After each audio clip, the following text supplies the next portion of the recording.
Back in Kansas City. Memories from last year, positive, I'm sure. Yeah, no, obviously we had a great trip here. Guys played well. Love playing in front of our fans. Know we're going to have a great turnout, which makes it a spectacular experience for young men in our program and our team. And want to just come out and be highly competitive, play our best. You talked about being excited and enthusiastic to get back to practice on Monday. Keshon was going to be there. How's he looking, and was it as exciting and enthusiastic as you'd hoped? Yeah, no, we had a great practice Monday and a good one again today. Keshon was back, felt great. So again, I think, when you're returning or, from any injury, there's things that you have to work through. But he had a great mindset, mentality, focus, had a great practice. So excited how that's gone the last 2 days and continue to carry it forward. How much have those guys who were here last year maybe told the younger guys or people who haven't been here what it's like to win back-to-back games? Yeah, I'm not entirely sure their dialogue and what they've talked about or not. We try to really focus on what's right in front of us right now. I'm sure there's been communication as we were, shooting at the T-Mobile this morning on what that will look like and how it will be filled up with Iowa State fans tomorrow and how exciting that is and how fortunate we are for that. When you play in a tournament like Maui early in the year and you go, a game, and you play really good competition, that's the reason why you play in something like that to help prepare you for this. So even though some of our guys were not with us last year that are part of our rotation, those type of experiences and opportunities prepare you as well. So everyone's got to pull all their experiences, all their opportunities, and pour in so we can be our absolute best tomorrow morning. Do you have to, you say focus on what's right in front of us, but when you're talking about the possibility of 4 games in 4 days, do you sub differently? Do you think about it differently as far as how that goes?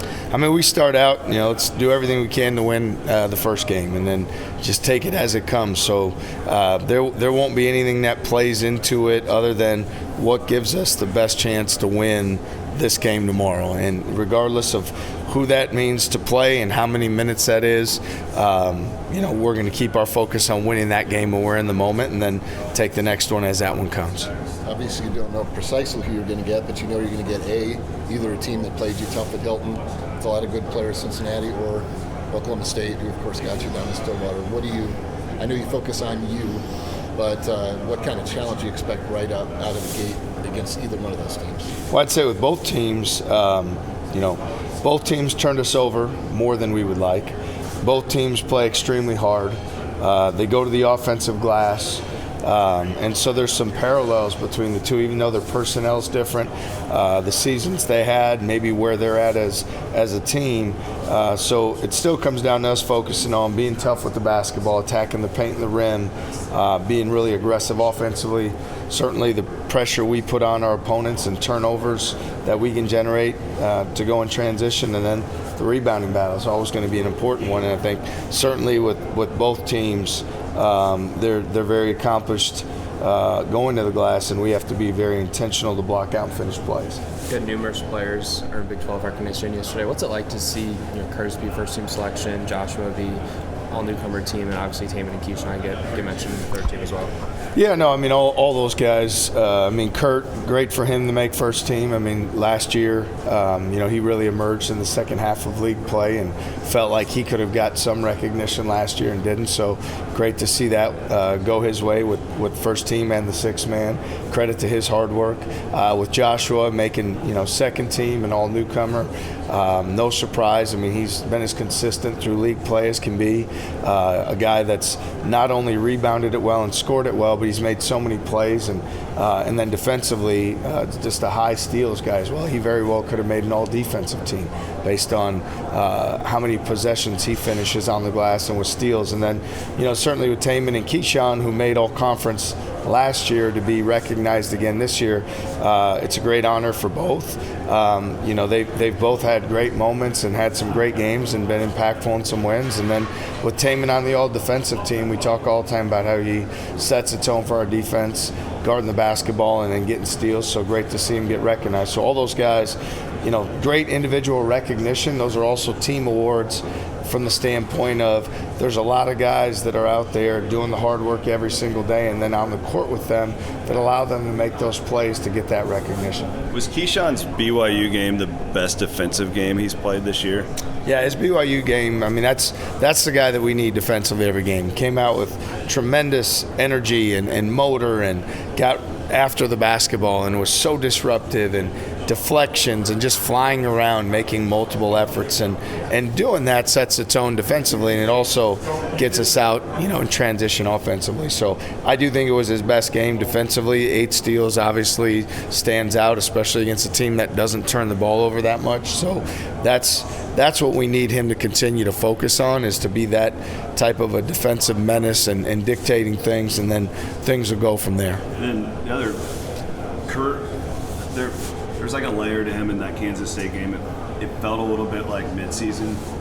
Kurt, he was ill for a while. Teams were defending him different when Milan was out. Did you see a different level there compared to the prior few weeks? Yeah, I felt like he really stepped up and made things go his way. I mean, you've got to feel it, you got to believe it, you got to build the practice habits to do it. But he certainly came out and said, you know what, I'm going to be the go-to guy here today. I'm going to step up and take and make big plays and big shots, and that's what we love to see from him, that aggressiveness right away when he comes in. And like you said, there's been a lot of variables with our lineup through the season, whether it's when Keshon's been out or Milan's been out or when Kurt was ill. And then to your point, when you're in the starting lineup, they play you one way. So there's all those things that have factored in. And I really felt like that was a huge positive for us to take away, that Kurt, is back where he feels really good about the job that he has and being aggressive in that job. Mentally, how have you seen Keshon kind of battle through missing 3 of the last 5 games of the regular season? Yeah, no, it's challenging. I mean, he's an elite competitor. He wants to be out there. He's a fighter, and I'm sure there's frustration that goes along. You want to be at your best. You want to be out there and do everything that you can. But we know he's done everything he can in preparation here these last few days to get himself to a point where he's ready to play and contribute and help make us win. And so I know when he gets out there and he's in the moment of the game, things tend to go away, and he just, locks in on being that competitor. Like I said, talked about the BYU game and how that looked and how we need to continue to replicate that defensive mindset and mentality, and that'll set things up for him offensively. You've likened Taman to a superhero, emphatically at least once, but on probably multiple occasions. Do people underestimate what it's taken for him to continue to play the minutes he plays, to continue to play with the level he does, the intensity that he does with the fractured thumb? Yeah, no, it's he has an elite mental toughness. He really cares about winning and doing whatever he can for our program to do well and win. So he endures a lot. Crazy thing is, last year at this time, I felt like his body was kind of just hanging on, and right now he feels great. Like, he's playing really well. He's tough with the basketball. He's really guarding the ball. He's shooting it with tremendous confidence. So I felt like at the end of the year last year, he was really just trying to survive it. Physically, he had a lot going on, and as much as he's had going on through the year and up to this point, I think he feels about as good as he's felt all year, and he's confident, and he's got terrific energy. So I never take for granted everything that he puts on the line and everything that he's going through. He's very unique with how he's able to mentally focus to do that, but certainly appreciate and excited to see him play great here tomorrow. What exactly was it that flipped with Heisey offensively? I think it's just, we saw last year with Kurt, it's like 17 games in, you go through it, and you're kind of like, I know I can do this. I belong here, and I know, what I'm capable of. And I think with Nate, the same thing. It's you have this plan that you outline and the belief that you have in somebody, and then they've got to live it, and they've got to work on it, and they've got to demand it. And then when they have some of those breakthrough moments, you can just see their confidence flip a switch. And that's, we probably saw that with Nate, whether it's 3 weeks or a month ago, where he just kind of feels like, all right, I know I'm good. I know I can do a lot of things to help us win. And instead of worrying about this or that, I'm just going to stay locked in mentally. And again, his toughness, his mindset, mindset, his competitive spirit.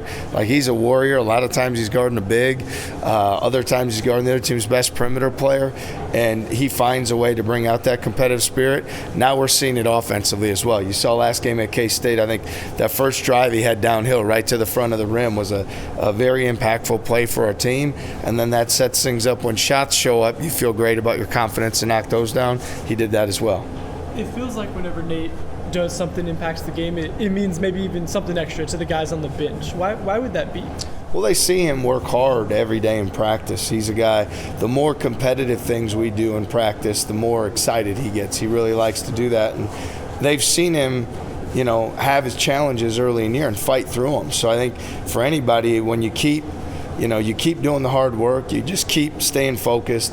I think you'd be happy or excited for anybody when things tend to go their way and you see what they commit to it every day. And he's a guy that commits to it every single day. His teammates know that he's got their back. Even in the games maybe he hadn't played as well as he'd like to individually, he's celebrated them. He's been a great teammate. And so now I think guys want to be that great teammate for him as well when things are going better for him. Will you watch today's Oklahoma State-Cincinnati game live, or how do you go about preparing for that now? Yeah, our staff will go over there and scout it live. I'll watch it in my room, and then, again, I just say that still 95% of this is about us and what we do. So obviously we'll get ready to, scout this personnel and what this matchup is, but we're so much more focused on doing the things that we do.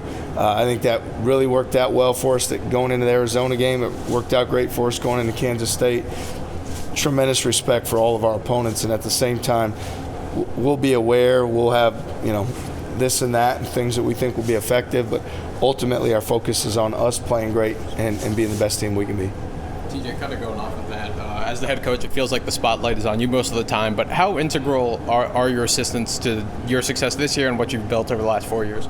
Yeah, our coaching staff, you can use all these, you don't want to overstate it, but like they are as prepared, as talented, as cohesive, gifted teachers in their areas, and they really help elevate our program.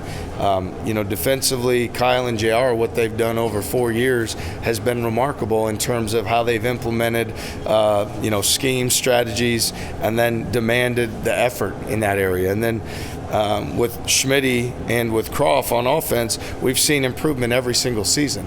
We've gotten better every year, and that has come without compromising the defensive integrity as well. We've been a top 10 defensive team, I believe, all 4 years, and moved the offense forward every year. So that's a challenge.